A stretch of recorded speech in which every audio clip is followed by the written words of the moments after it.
Hi all, welcome to my channel Electric Tracker Creations. My name is Bex. Today I'm going to be making these beautiful butterfly and moth moulds. I want the main colours to be blue and gold, and I'm going to be using these mica powders, which are actually from two different makers.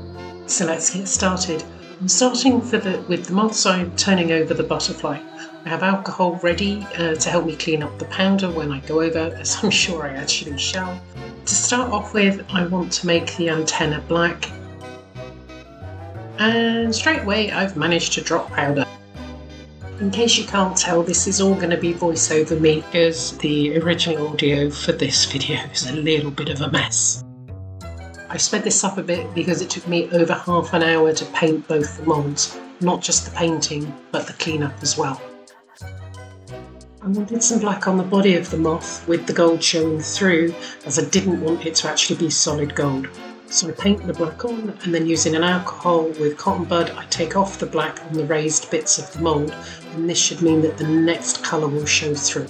Normally whatever colour you put down first is the one that will show. In between each colour I'm actually using the switching sponge, and I'm cleaning the mould in between each of the colours to make sure that I don't get powder where I don't want it. So I wanted the gold here on the wings as well because it's really sparkly, and then I drop in a lot of other colours into the wings as I don't want them to be defined, and then use a big brush to merge them all in together. For the butterfly I'm actually using a much smaller brush than I did on the moth, as I want to colour in with more detail. Colour the centre of each of the flowers gold. As this is the first time I've done this mould, I was actually finding it quite hard to work out all of the details. I used two different greens on the leaves and the stems, and then I use rose pink, purple and dark blue for the actual flowers. I do need to go back in and fill in other bits because, as I said, I was finding it quite hard to work out which bits were what. You can see me going back in and doing some more of the leaves. I don't show it here, but I actually needed to do a lot of cleanup in between all of the different colours. I make the body silver, and then I use orange. Oh, there you see me doing some cleanup. Sky blue, magenta, and light green on the wings of the butterfly. There's lots of cleanup in between. When you finish painting on the mica, it's really important to make sure you have removed all of the excess mica from the details as you can. I tapped and blew out my moulds, but you can see later what happens when you don't do a good job. Spoiler alert, I didn't do a good job on the moth, and it really shows when I do the demold. And then I'm using a big fluffy brush to burnish all the colours in. I mixed up 240 grams of Resin Pro's Eye Crystal, which is a 2:1 or 2 parts A to 1 part B resin that you have to mix for a minimum of 2 minutes. I decided not to use black on the back of these. It's actually light blue resin ink that I used. I didn't want black because I didn't want the colours to be really bright in your face. I wanted the butterfly to look quite ethereal. Also, if I used black, then if I missed anywhere with the mica powders, it would really show through. So I used this kind of light blue that made it transparent. And also, I'm pouring this really slowly from a great height to try and make sure that the resin goes into all of the details. You can't tell because I've actually sped it up quite a lot, even though it doesn't look it. I didn't show it, but I sprayed the resin with alcohol, not the moulds. If you paint the moulds, don't spray them with alcohol because you'll move it. Once I finish pouring, I go around the edges with a little dotting tool to try and remove any bubbles from the edges.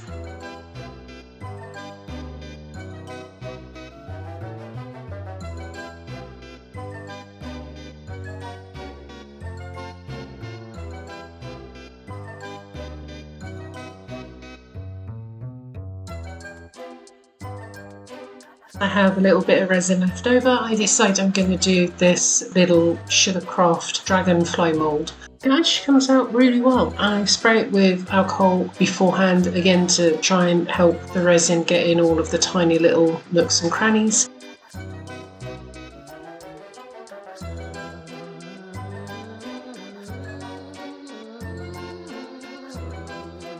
Once I finished pouring, I put it in the G3 for 2 hours at 60 degrees Celsius, and that seems to work.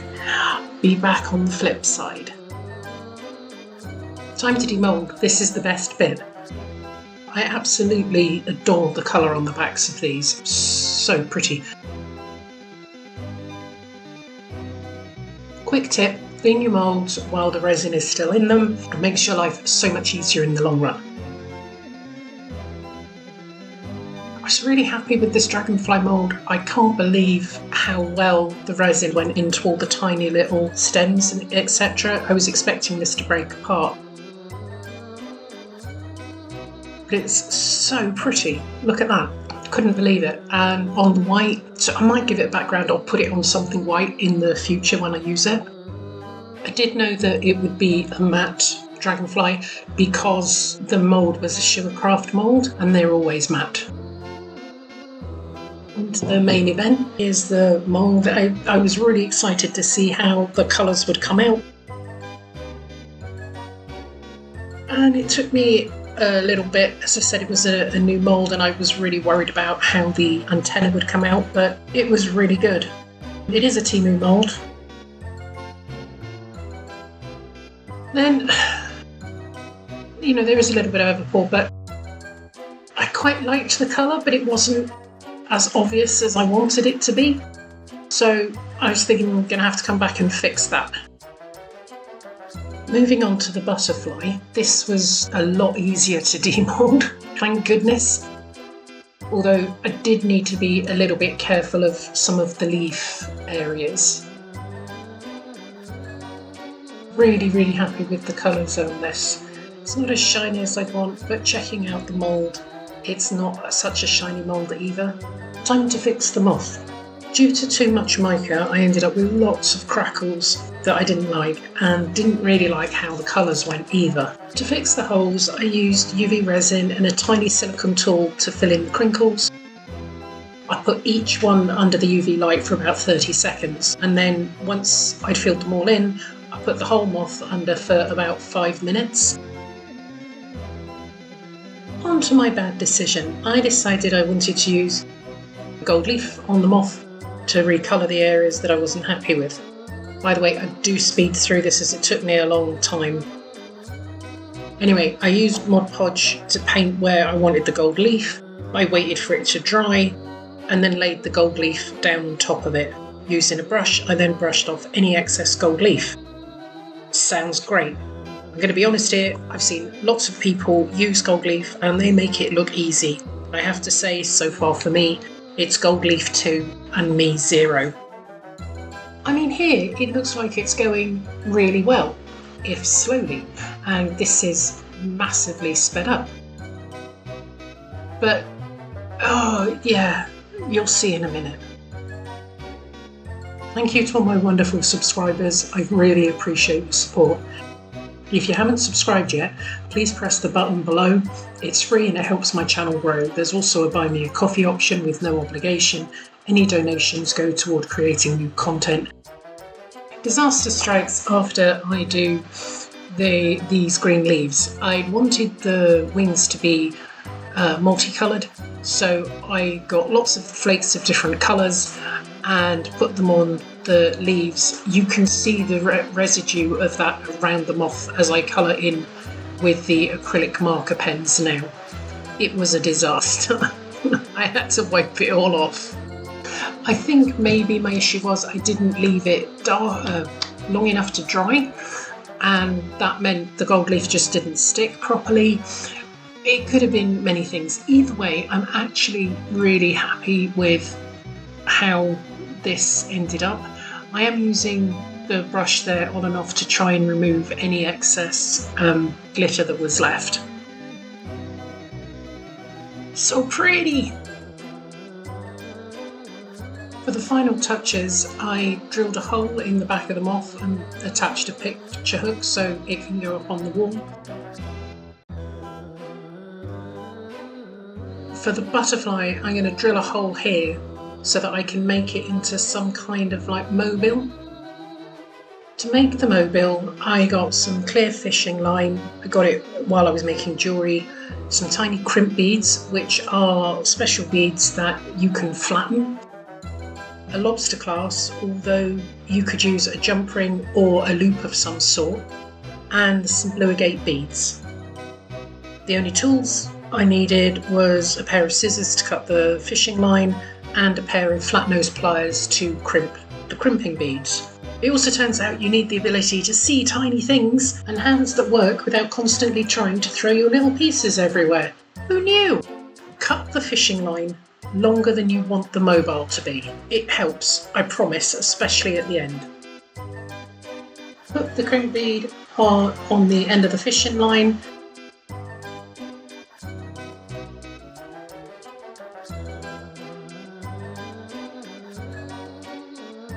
Thread the line through the end of the lobster clasp and then back through the crimp bead.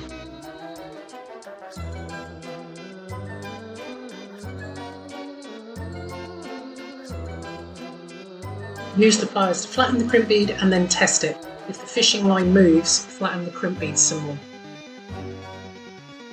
For each bead you want to put along the fishing wire, you put a crimp bead before the bead and a crimp bead after the bead, and you flatten both of them. That way the bead will only move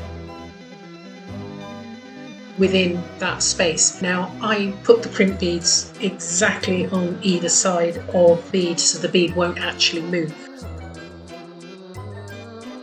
I also graduated the colours of the beads, so the darker one went on the top and then a slightly lighter one, and then the one that most matched the butterfly's colours was the one closest to the butterfly. Also, I tried to visually guess the distance between the beads and the lobster clasp and where the butterfly was going to be. You can be more scientific and, I don't know, measure it, but this worked for me.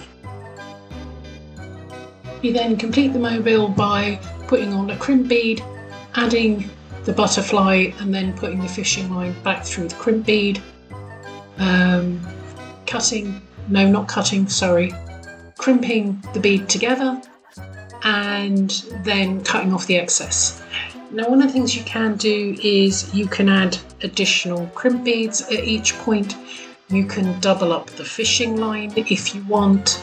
Obviously you can change the amount of beads that you put on or the colours, whatever, but that's the basic way of doing what is quite a simple mobile.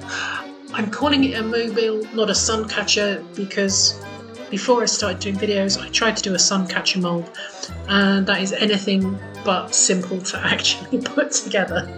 In fact, I think I cried and I have still not completed it. I hope you enjoyed the video. Please hang around for the glamour shots at the end. Don't forget to give a thumbs up, leave a comment or share the video. Thank you so much for watching. Okay. See? Pretty mobile. Okay. Bye.